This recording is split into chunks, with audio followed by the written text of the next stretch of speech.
ನಮಸ್ಕಾರ. ಮಾನ್ಯ ದೇವದುರ್ಗ ತಾಲೂಕಿನ ತಾಲೂಕು ಆರೋಗ್ಯಾಧಿಕಾರಿಗಳಲ್ಲಿ ಒಂದು ವಿನಂತಿ ಮಾಡಿಕೊಳ್ತಾ ಇದ್ದೀವಿ.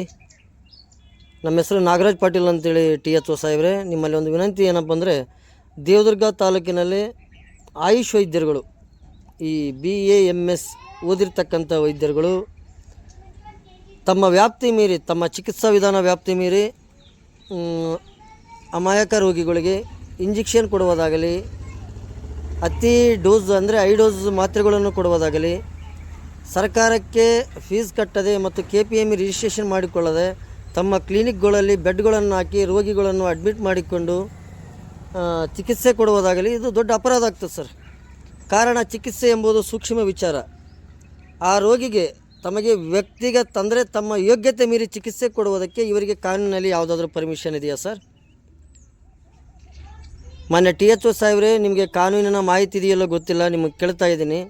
ಕಾರಣ, ನೀವು ಕ್ರಮ ಕೈಗೊಂಡಿದ್ದರೆ ಈ ಥರ ಕಳೆದ 30 ವರ್ಷಗಳಿಂದ ದೇವದುರ್ಗ ತಾಲೂಕಿನ ಅಮಾಯಕ ರೋಗಿಗಳಿಗೆ ಈ ವೈದ್ಯರೆಂದರೆ ದೇವರು, ಅದ್ರ ಬಗ್ಗೆ ಎರಡನೇ ಮಾತಿಲ್ಲ. ಆದರೆ ಅಮಾಯಕ ರೋಗಿಗಳಿಗೆ ಇವರು ಯಾವ ಒಂದು ವಿದ್ಯಾಭ್ಯಾಸದ ಮೇಲೆ ಚಿಕಿತ್ಸೆ ಕೊಟ್ಟಿದ್ದಾರೆ ಅದ ಕೆಲವು ಅಮಾಯಕ ರೋಗಿಗಳಿಗೆ ಗೊತ್ತಾಗಬೇಕು, ಜನಕ್ಕೂ ಗೊತ್ತಾಗಬೇಕು. ಕಾನೂನು, ಆಧುನಿಕ ಕಾಲದಲ್ಲಿ ಕಾನೂನಿನ ಅರಿವು ಪ್ರತಿಯೊಬ್ಬ ವ್ಯಕ್ತಿಗಳಿಗೆ ಗೊತ್ತಾಗಬೇಕು ಮತ್ತು ಸಮಾಜದಲ್ಲಿ ಇದ್ರ ಬಗ್ಗೆ ಗೊತ್ತಿರಬೇಕು. ಪ್ರತಿಯೊಬ್ಬ ರೋಗಿಗೆ ಚಿಕಿತ್ಸಾ ವಿಧಾನ ಯಾವ ಮಟ್ಟದಲ್ಲಿರುತ್ತೆ, ಏನಿರುತ್ತೆ ಅಂತ ಗೊತ್ತಾಗಿರಬೇಕು.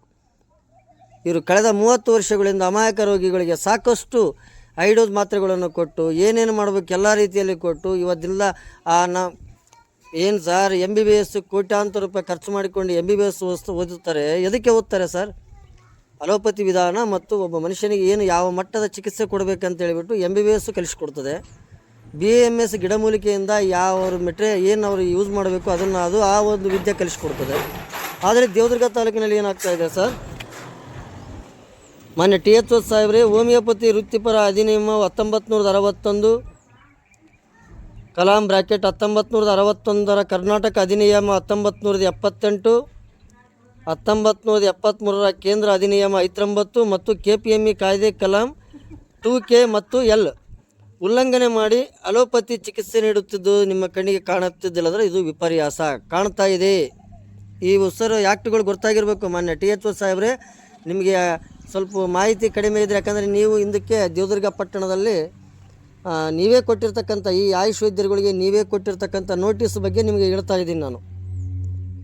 KPM ಏನು ಹೇಳ್ತಾ ಇದೆ ಅಂದರೆ ಸರ್, ಅಧಿನಿಯಮ 2007 ಮತ್ತು ತಿದ್ದುಪಡಿ ಅಧಿನಿಯಮ 2009, 17, 18 ಹಾಗೂ ನಿಯಮಾವಳಿ ಸೆಕ್ಷನ್ 211 ಪ್ರಕಾರ ರೋಗಿಗಳ ಗೌರವ ಮತ್ತು ಗೌಪ್ಯತೆ ಕಾಪಾಡುವುದು ಪ್ರತಿಯೊಬ್ಬ ವೈದ್ಯನ ಜವಾಬ್ದಾರಿಯಾಗಿರುತ್ತದೆ. ಏನು ಸರಿ ಜವಾಬ್ದಾರಿ ಮಾಡ್ತಾ ಇದ್ದಾರೆ ಇವರು?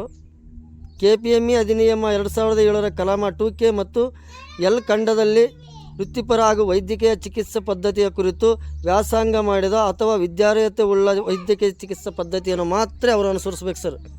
ಇದು ಸರ್ಕಾರದ ಆದೇಶಗಳು ಮತ್ತು ಕಲಾಂ ಹೇಳಿಕೊಡ್ತಾ ಇದ್ದು. ಆದರೆ ಇವರು ಏನು ಮಾಡ್ತಾ ಇದ್ದಾರೆ ಸರ್? ಮಾನ್ಯ THO ಸಾಹೇಬ್ರೆ, ಉದಾಹರಣೆಗೆ ದೇವದುರ್ಗ ಪಟ್ಟಣದಲ್ಲಿ BAMS ವೈದ್ಯರು ಆಸ್ಪತ್ರೆಯನ್ನು ನಿರ್ಮಾಣ ಮಾಡಿದ್ದಾರೆ. ಅದು ನಿಮಗೆ ಗೊತ್ತಿಲ್ಲವೇ? ಅಮಾಯಕ ರೋಗಿಗಳಿಗೆ ಏನು ಗೊತ್ತಿರುತ್ತೆ ಸರ್? ಡಾಕ್ಟರ್ ಸಾಬ್ ದೊಡ್ಡತ ನಮ್ಮಪ್ಪ ಡಾಕ್ಟರ್ ಸಾಬ್ ಒಳ್ಳೆತ ನಮ್ಮಪ್ಪ ಅಂತಾರೆ ಸರ್. ಅಂದರೆ ಮಾನವೀಯತೆ, ಅಮಾಯಕ ರೋಗಿ ಒಬ್ಬ ಮಾನವೀಯತೆ ದೃಷ್ಟಿಯಿಂದ ದೇವ್ರ ಥರ ಆ ವೈದ್ಯರನ್ನು ನೋಡ್ತಾ ಇದ್ದಾರೆ. ಆ ವೈದ್ಯರುಗಳು ಅಮಾಯಕ ರೋಗಿಗಳಿಗೆ ಗ್ಲುಕೋಸ್ ಬಾಟ್ಲಿ ಹಚ್ಚೋದು, ಇಂಜೆಕ್ಷನ್ ಹಚ್ಚೋದು, ಸ್ಟೆರಾಯ್ಡ್ ಮಾತ್ರೆಗಳನ್ನು ಕೊಡೋದು, ಇದೆಲ್ಲ ಎದಕ್ಕೆ ಸರ್? ಇದು ಅಂದರೆ ಈ ಸರ್ ಕಾನೂನು ಅಂದರೆ ಏನು? ಸಂವಿಧಾನದಲ್ಲಿ ಇವರಿಗೆ ಈ ಥರಕ್ಕೆ ಏನಾದರೂ ಅವಕಾಶ ಇದೆಯೇ? ಸರ್ಕಾರದ ಸಂಬಳ ತೆಗೆದುಕೊಳ್ತಾ ಇದ್ದೀರಾ?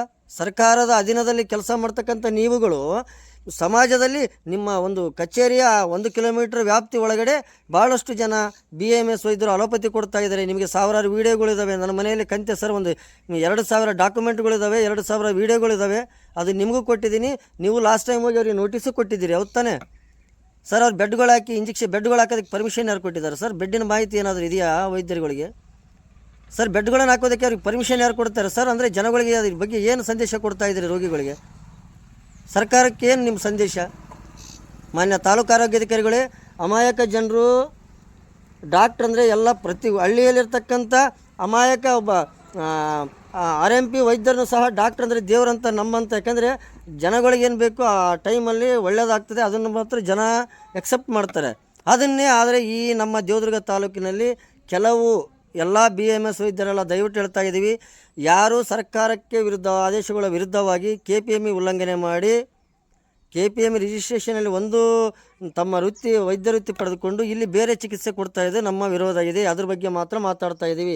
ಯಾರು ಕರೆಕ್ಟಾಗಿ ಮಾಡ್ತಾ ಇದ್ದೀರಿ ಅವ್ರ ಬಗ್ಗೆ ನಮ್ಮ ವಿರೋಧ ಇಲ್ಲ. ನಾವು ಹೇಳ್ತಾ ಇರೋದು, ಅಮಾಯಕ ರೋಗಿಯ ಗೌಪ್ಯತೆ ಕಾಪಾಡಬೇಕಾದಂತಹ ವೈದ್ಯಕೀಯ ವೃತ್ತಿ ಮಾಡಿದಂಥ ವ್ಯಕ್ತಿ ಸರ್ಕಾರಕ್ಕೆ ಮೋಸ ಮಾಡಿ, ಸಮಾಜಕ್ಕೆ ಮೋಸ ಮಾಡಿ, ಕಾನೂನಿಗೆ ಮೋಸ ಮಾಡಿ ಚಿಕಿತ್ಸೆ ಕೊಡುವುದು ಯಾವ ನ್ಯಾಯ ಅಂತ ನಾವು ಕೇಳ್ತಾ ಇದ್ದೀವಿ ಮಾನ್ಯ THO ಸಾಹೇಬ್ರೆ.